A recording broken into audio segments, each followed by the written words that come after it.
Est-ce que je vais vous parler d'un produit que je trouvais presque déjà parfait dans sa première version? Tout à fait. Est-ce que je suis un petit peu excité à l'idée de voir ce que propose cette nouvelle génération?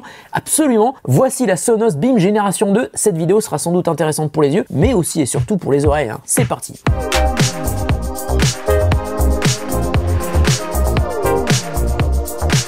Salut à toutes et à tous, c'est Nico, j'espère que vous allez bien. Moi, ça va toujours aussi bien et encore mieux aujourd'hui parce que je vais découvrir une barre de son avec vous que je voulais tester depuis plusieurs semaines et qui est enfin dispo. Et ça, c'est vraiment une super bonne nouvelle. C'est la Sonos Beam deuxième génération. Alors, s'il y a bien une marque que j'adore depuis des années, c'est Sonos. Je vous l'ai déjà dit. Sonos, c'est une marque américaine qui conçoit des enceintes hi-fi et home cinéma et dont la particularité d'avoir un design sobre, clean, discret, mais aussi des fonctionnalités super excitantes comme par exemple TruePlay. Ça permet de corriger les imperfections de la pièce dans laquelle vous écoutez grâce à un réglage automatique. Autre particularité, la fonction multi-room qui permet d'associer plusieurs enceintes Sonos ensemble pour diffuser le même contenu ou des contenus différents sur chaque enceinte ou sur chaque groupe d'enceintes. Il est aussi possible de coupler une barre de son Sonos avec des enceintes stéréo Sonos pour les transformer cette fois-ci en enceintes surround. Ce qui est vraiment génial dans ce contexte, c'est que tout se fait en Wi-Fi. Il n'y a pas de câble qui relie les enceintes entre elles et ça, franchement, c'est magique. Alors, si vous êtes abonné depuis longtemps, vous avez peut-être déjà vu ma vidéo sur la première Sonos Beam. Je vous racontais mon expérience avec la Beam pour écouter de la musique, évidemment, mais aussi pour entendre le son de la télé sur les films et les séries, et aussi pour contrôler des objets connectés à l'époque avec Alexa. Alors depuis, Sonos a fait évoluer les possibilités sur la première Beam. On peut désormais choisir entre Alexa et Google Assistant. Et puis il y a eu aussi Sonos Radio, qui est une énorme collection de playlists que vous pouvez écouter gratuitement en continu sur toutes les enceintes Sonos. Mais il y a donc cette deuxième génération de Beam qui apporte une assez grosse nouveauté, la compatibilité Dolby Atmos. Alors le Dolby Atmos, vous savez peut-être ce que c'est, mais peut-être que vous ne savez pas ou que vous n'êtes pas tout à fait sûr de savoir exactement ce que ça peut apporter dans votre salon. Alors pour faire simple, en plus du son surround que l'on peut déjà obtenir avec des enceintes surround, par exemple avec les Play One, celles que j'ai installées chez moi, le Dolby Atmos permet de rajouter une notion de volume vertical au son que vous écoutez. Par exemple, si vous regardez un film ou une série ou même si vous écoutez de la musique au format Dolby Atmos, vous allez percevoir du son qui peut traverser la pièce, par exemple passer au-dessus de vous, ou alors qui peut être localisé à un endroit super précis. Et c'est le genre de sensation où on se dit, maintenant que j'ai goûté à ça, je sais pas si je pourrais facilement revenir en arrière. Alors il y a quelques mois, Apple a rajouté le Dolby Atmos sur Apple Music, que l'on peut écouter sur les AirPods Pro, sur les AirPods Max, et désormais avec des enceintes ou des barres de son home cinéma, comme c'est le cas pour la Beam Génération 2 justement. Alors on va commencer par découvrir cette nouvelle version de la Beam. Attention, unboxing.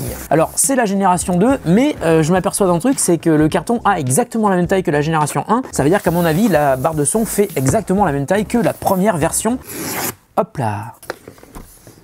Oh, c'est toujours aussi joli. Donc ça, c'est le câble d'alimentation pour brancher la barre de son sur une prise secteur. Et ça, c'est un câble HDMI pour brancher la barre de son sur votre télé. Et puis, il y a un petit câble optique vers HDMI si jamais votre télé n'est pas équipée d'une prise HDMI ARC. Un petit peu de documentation, mais bon, vous verrez, tout se passe depuis l'application. On va ranger le carton. Et on va découvrir la barre de son ensemble. Waouh, c'est super élégant. Attention, on va ouvrir.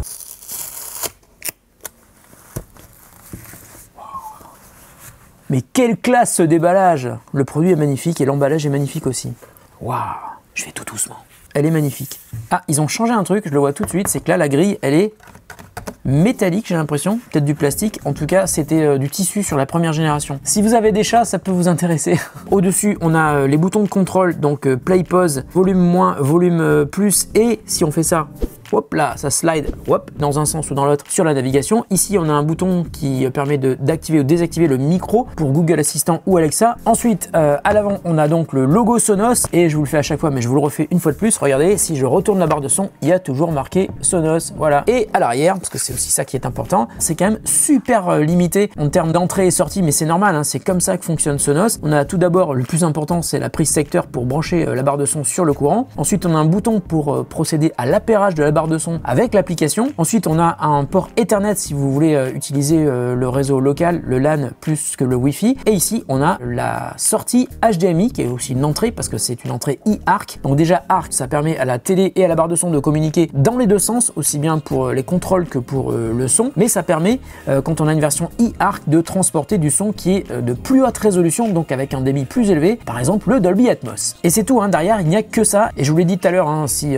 parce que vous avez une vieille télé télé elle n'a pas d'entrée HDMI compatible ARC, vous pourrez utiliser la sortie HDMI pour la brancher sur l'entrée optique de votre télé. Il y a le petit adaptateur qui est livré avec. Alors retour sur la face avant, je vous l'ai dit, donc il y a cette grille qui remplace la protection en tissu qu'il y avait sur la première génération, mais sinon le reste est strictement identique. En revanche, à l'intérieur c'est bien différent parce que sur la première génération de Sonos Beam, on avait 3 haut-parleurs et ici on a 5 haut-parleurs. Donc il y a un tweeter, donc un haut-parleur d'aigu au milieu, et puis sur le côté on a 4 mid-woofers qui vont permettre de délivrer des fréquences graves et des fréquences médium. Et puis il y a également 3 radiateurs passifs qui vont vous permettre d'encaisser beaucoup plus les fréquences graves et de restituer le son de manière bien plus percutante. Ça veut dire, et ça c'est un petit peu comme sur la première génération, que cette barre de son peut se suffire à elle-même. On n'a pas forcément besoin d'avoir un caisson de grave si on veut avoir des bonnes basses quand on regarde un film ou quand on fait du jeu vidéo ou quand on écoute de la musique. Et ça déjà sur la première génération de Beam, ça m'avait totalement bluffé. Alors ce qui est aussi important dans la partie électronique sur cette enceinte, c'est qu'il y a un processeur qui est beaucoup plus rapide et qui permet notamment de décoder le Dolby Atmos et de transporter le son en haute résolution grâce à la prise HDMI e-ARC. Voilà, maintenant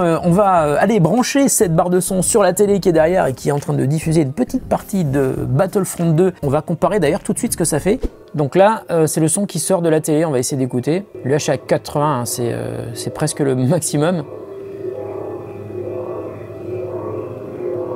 Là je suis à 100, alors il n'y a quasiment pas de basse. Et le son est pas très fort, hein. Pour regarder du home cinéma, c'est pas terrible quoi, pour le jeu vidéo. Donc j'ai deux choses à brancher, hein, je vous l'ai dit. D'une part, il faut brancher le câble secteur sur la Beam. Hop là, voilà, il disparaît même, c'est joli. Et ensuite, le câble HDMI qui va aller sur la Sonos Beam Gen 2 et l'autre côté sur ma télé. Vous le voyez, il reste un port HDMI de libre hein, sur ma télé, c'est normal. C'est le port HDMI e-ARC qui va me servir à brancher la Sonos Beam Gen 2. Voilà. Maintenant, je vais brancher la prise de courant pour alimenter la barre de son. Donc là, ce qui se passe, c'est que la barre de son et la télé se sont connectées entre elles et la barre de son récupère tout ce qui sort de la télé. Il y a le signal HDMI ARC en sortie. Ça, c'est cool. Je vais toujours avec la télécommande monter le son de la télé et c'est le son qui vient de la barre de son maintenant. Hein. Donc je vais me mettre à 50. Alors c'est évidemment beaucoup plus puissant, mais c'est aussi plus immersif, il y a plus de basses, on le sent direct. Tiens, je vais m'amuser, je vais monter jusqu'à 100, voir ce que ça donne, mais pas trop longtemps parce qu'il y a du monde à côté. Waouh. Ouais, je vais baisser, hein. Et le truc qui est complètement dingue, hein, c'est que j'ai pas encore fait la configuration TruePlay. Donc je suis de retour ici parce que maintenant je vais vous montrer comment fonctionne l'installation dans l'application Sonos et après on lancera TruePlay. Je lance mon application Sonos, je ne touche à rien et il a détecté qu'il y avait une Beam. Hein. C'est celle-là, c'est la Beam Génération 2, on l'ajoute. Donc j'ai plusieurs enceintes Sonos chez moi, mais j'en ai aussi ici au bureau. Repérez la zone mise en évidence sur votre produit. Lors de l'étape suivante, vous devez toucher votre appareil mobile contre cette zone pour que nous puissions obtenir le code PIN nécessaire à la configuration. Ça marche en NFC, je reviens, bougez pas. Ça y est, ça a marché. Il se connecte à la Beam. Ça a marché. À quel endroit se trouve cette barre de son? On va dire qu'elle est dans salle TV. Allez, et il me dit qu'il y a déjà une mise à jour pour la Beam Génération 2. Et ben on va faire la mise à jour. J'ai entendu un petit bruit derrière. La barre de son est connectée à ma télé. Bon, ça c'était déjà le cas tout à l'heure. On peut activer un loudness, donc qui renforce les basses, mais aussi monter les aigus et les graves. Et on peut aussi faire le calibrage TruePlay. On est parti pour faire le calibrage TruePlay. Alors ce que je vais faire maintenant, c'est pas réservé aux professionnels. Vous pouvez le faire chez vous. Attention, ça marche uniquement avec l'iPhone. Il faut se taire, hein. Donc vous parlez pas, ok? Restez assis et silencieux pendant que Sonos équilibre le son de votre haut-parleur. Je retourne mon iPhone et on commence.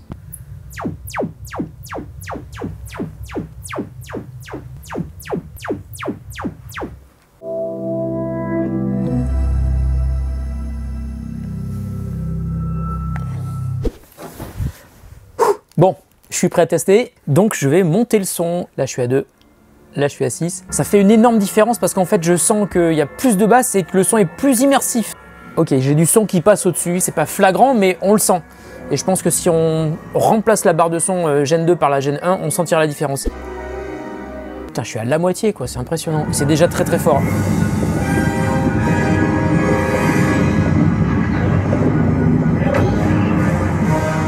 C'est trop fort. Vous savez ce que vous avez à faire.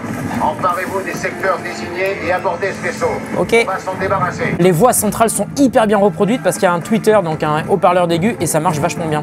Ouh, je suis jamais venu ici. Il y a une bombe qui vient d'exploser, je le sens. Ouh.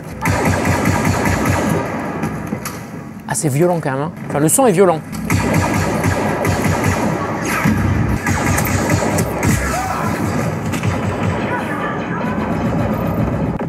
Le son des basses est impressionnant. On n'a pas besoin de caisson. Activision présente un tourbillon prêt à tout casser.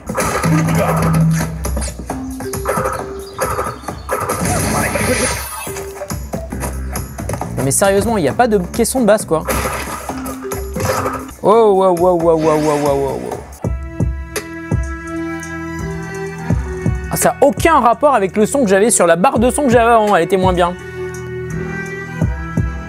Vous entendez les basses là?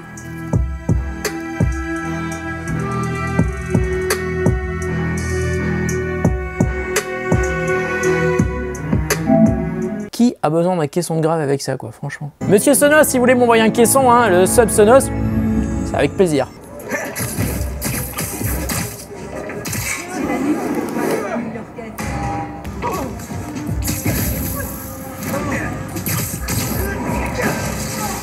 Faut arrêter de casser des choses, Miles Morales, hein. Lâchez votre bouclier, les mains en l'air. Je sens les effets surround, évidemment.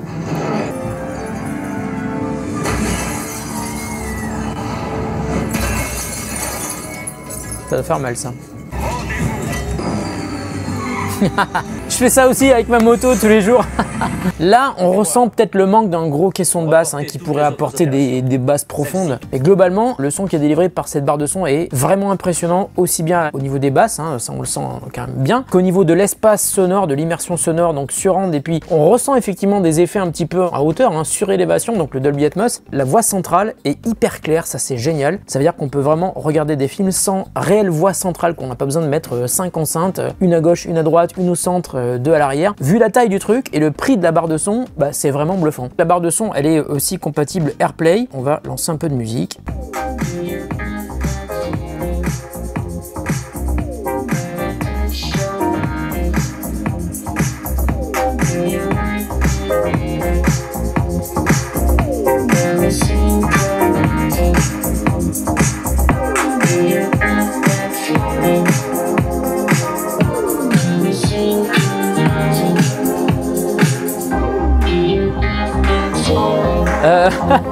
Tout ce que je viens de tester est assez impressionnant, hein, aussi bien sur le son en stéréo que sur le cinéma et le jeu vidéo avec des effets surround et aussi du Dolby Atmos. Donc ça c'est vachement intéressant quand vous avez les sources qui vont bien. Je vais l'emmener à la maison pour la tester et surtout la comparer avec la première génération. Mais déjà ce que j'entends me plaît beaucoup. Laissez-moi quelques jours quand même pour vous donner un avis définitif sur cette barre de son. Je reviens dans quelques instants pour vous, mais dans quelques jours pour moi. À toutes. Eh bien je suis revenu après plusieurs jours de test. Voici mon avis définitif sur la Beam Génération 2. Alors tout d'abord, ce que j'ai aimé sur la nouvelle Beam, c'est que presque tout est mieux que sur la première version. La première Beam, je la connais par cœur puisque je l'utilise tous les jours depuis 3 ans. Donc sur la Gen 2, eh bien la voix centrale par exemple a été fortement améliorée, ça c'est indéniable. On a vraiment l'impression que Sonos a ajouté un HP dédié pour la voix centrale. En fait, ils ont surtout amélioré la partie Twitter, c'est-à-dire les aigus, ce qui donne des dialogues super clairs, beaucoup plus que sur la première génération. Est-ce que vous vous sentez bien au Empire?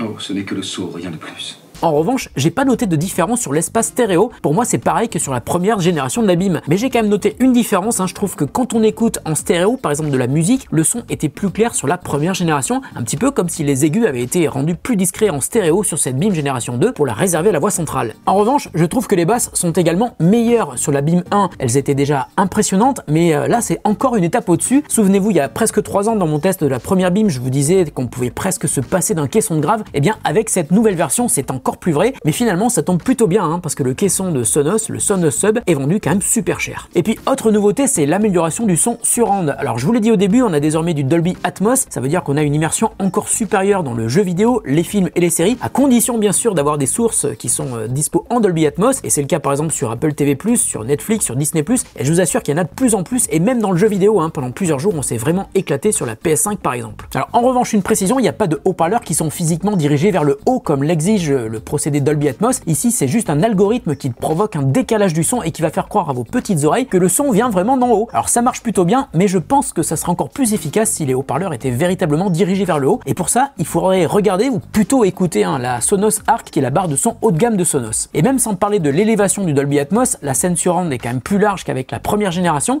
Et ça, je pense que c'est vraiment dû au processeur intégré dans cette deuxième Beam qui est plus récent et donc logiquement plus performant. Alors maintenant, quelques regrets tout de même. Hein. Tout d'abord, TruePlay, cette étape nappe n'est pas obligatoire, mais elle est vraiment indispensable à mon avis pour que la BIM donne le meilleur d'elle-même, quel que soit l'endroit où vous l'installez. Et ça n'a pas changé depuis 3 ans. La configuration de TruePlay nécessite impérativement un iPhone. Et encore, au moment où j'ai fait la config, l'iPhone 13 Pro n'était pas encore reconnu par l'application. J'ai dû reprendre mon iPhone 12 Pro pour faire la config TruePlay. Et puis un autre point noir sur la BIM, comme sur la première génération, et d'ailleurs comme la plupart des enceintes résidentielles Sonos, elle n'est pas Bluetooth. Et ça, c'est vraiment pénalisant quand vous voulez streamer du contenu rapidement depuis un smartphone, ou alors tout simplement si vous êtes sur Android. Mais je vous rappelle aussi qu'elles sont compatibles AirPlay 2, donc si vous avez un iPhone, un iPad ou un Mac, et ben vous pourrez ainsi pallier l'absence de Bluetooth. Et pour toutes ces raisons, la BIM, c'est vraiment un produit qui est destiné aux utilisateurs d'iPhone. D'ailleurs, ça fait des années que je me dis que Apple devrait racheter Sonos. Ça serait tellement logique. Si un jour ça se fait, je pense que ça serait pas du tout étonnant. En résumé, si vous n'avez pas de barre de son sur votre télé et si vous avez un iPhone, foncez direct vers la BIM Génération 2.